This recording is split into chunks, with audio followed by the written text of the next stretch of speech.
What's up all?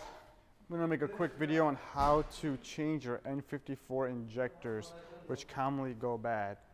Alright, step one is to remove the cowl and this engine cover right over there. Once you got the cowl and engine cover off, we're going to go inside the car and remove fuse 40, which controls the fuel pump. In this car, you want to point to the fuse? You got to remove fuse 40, which is that yellow one right over there. On most cars it's different, and I'm going to show you that right now.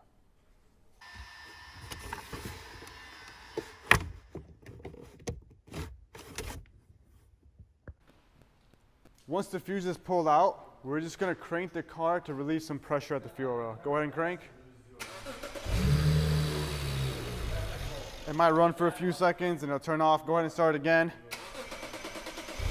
Start a few times. One more time. And now we are good to take off the fuel lines.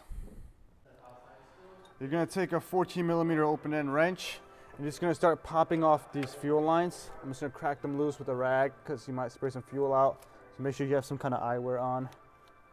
Like that. There you go, you have a little bit of fuel leaking.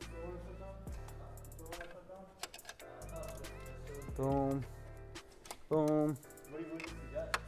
Boom.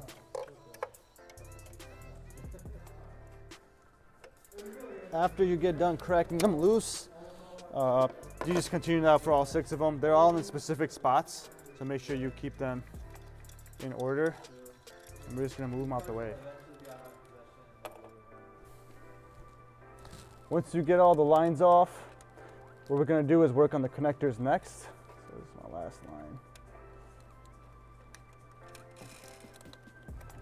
The connectors right here, you might have a little cover on there. So we're just going to take a little pocket screwdriver, pop the covers off. There's 6. So right here, that just comes loose like that. Pop them off, put them in a safe spot. And then get the connector off the injector itself. What you're gonna do is put a little pocket screwdriver behind that, the clip. Where's the flashlight? Hey, let me get the flashlight. And just pull up on the connectors really easy, just like that. All right. So show you how fast it can be done. Pop that off.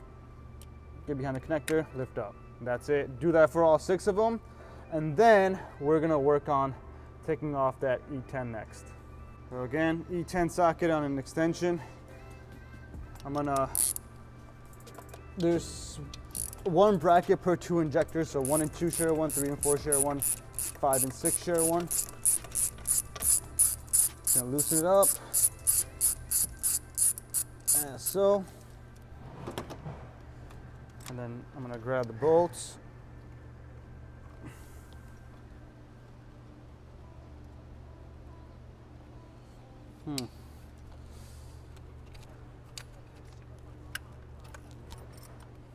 Grab the bolt in the bracket, grab one, grab both, it doesn't really matter.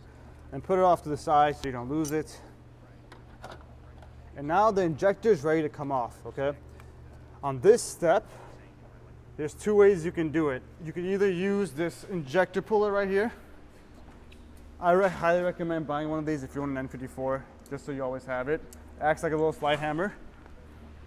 Or, if you don't have one of these, you can get lucky and sometimes you grab the injector, wiggle it, and it pulls right up, all right?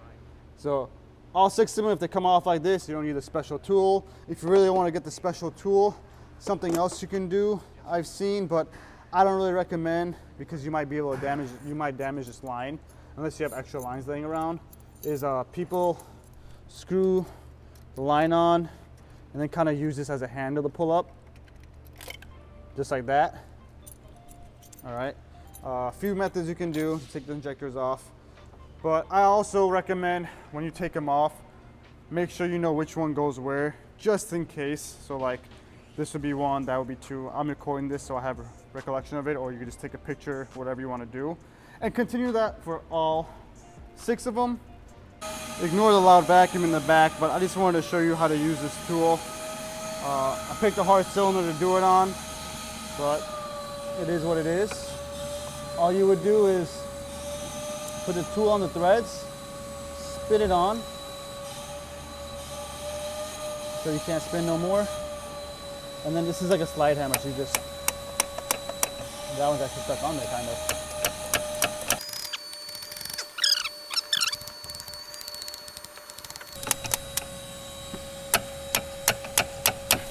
There it is.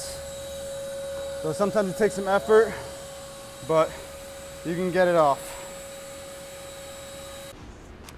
With your new injectors, or if you're putting in used injectors like we are, you want to make sure, one, you got a decoupler ring on there, preferably a new one.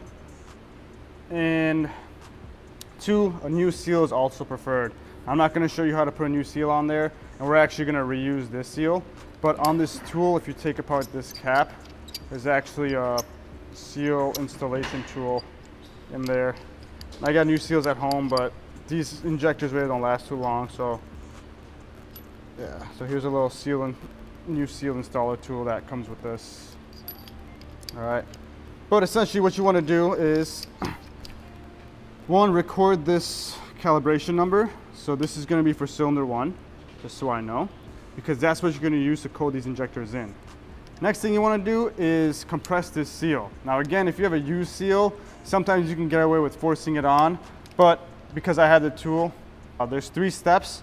So you first put it in here all the way, have it sit in there for about a minute, then you go to the second one, have it compress about a minute, and this is again for a new seal, then a third one, and you'll see over here. Now I have to squeeze in there a little bit. Let it chill in there for 30 seconds to a minute. It's going to compress.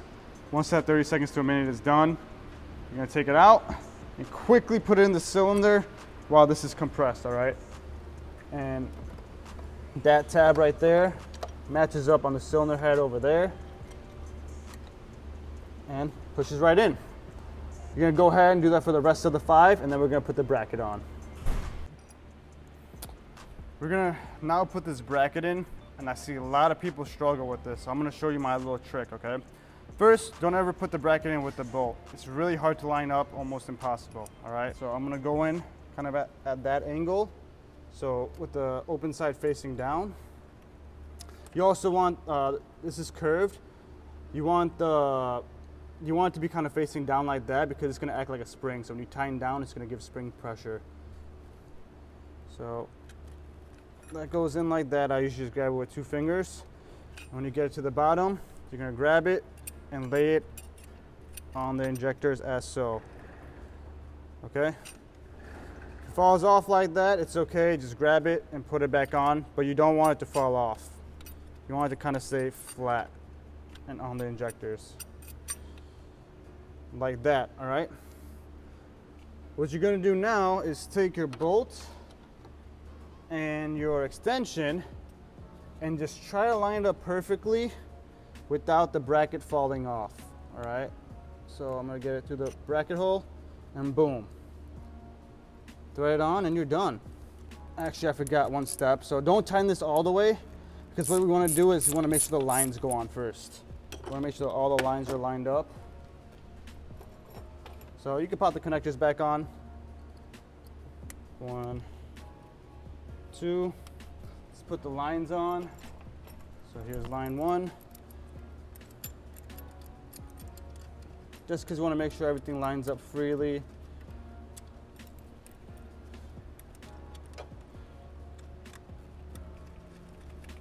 That's lined up.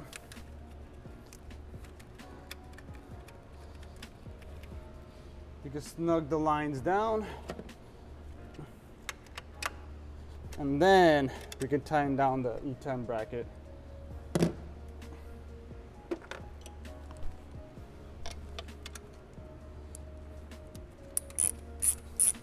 Remember, you are tightening onto the aluminum head, so make sure everything's going on straight.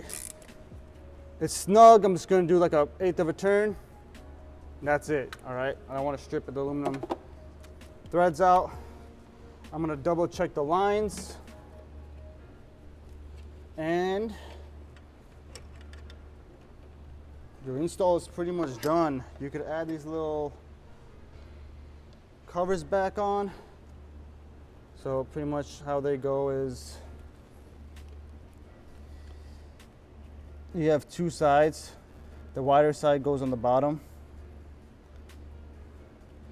Kind of goes over the connector and protects the wiring. I usually don't put these back on because they're really annoying, but that's how they go. All right, we're pretty much done with the installation. All right, I'm going to continue this on for 3, 4, 5, and 6, and then we go into coating. Once you got all your injectors in, we have to coat them. I'm using ProTool, so I'm going to show you how to do it on ProTool. If you have something else, yeah, you're on your own on that one. What we're going to do is go under Functions, go under DME/DDE, and just hit Injector Coating. All right. Now these are the injector values that were already in. Remember I told you to take a picture of them? That's where this is going to come in handy. All right. This was Injector 1, so you have the 6-digit calibration code on the side right here. So I'm going to hit Injector 1, and I'm going to start from the top and go to the bottom. All right, and you're just going to put them in order. You don't need to space out or anything. So this is 5, 7, 3, 2, 4, 1, and I'm going to hit Confirm. Confirm. It changes to 573240, and sometimes it'll do that. It'll change it by a few digits, and that's okay. And it says the DME may adjust the last 2 values. All right. Continue that with all of them. So Injector 2 is 569221. Confirm. Injector 3.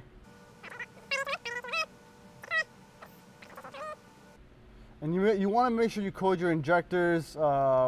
The one time I didn't code my injector, this is when I was really brand new in N54s. I drove my car like 6 miles and my MOSFETs fried out. So I don't think you want to deal with all that. So I highly recommend coding them. Now, what does that do to the coating? I don't know, but I can only assume.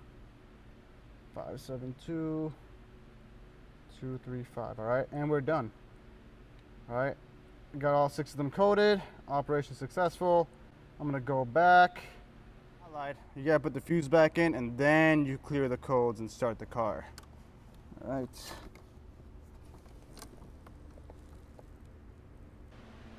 What we're gonna do now is start the car. It might take a few cranks, but we just wanna make sure there's no leaks in the fuel. And everything is good. So everything is running smooth. There's no leaks. Do I have to give it a little gas? Yeah, we're good. Shut it off. Now we just put the covers back on, and that's it. And the job is officially done. Thanks for watching. If you have any questions, put them out in the comments below. Again, easy job. I've done this multiple times. It's pretty easy. Until next time. Peace.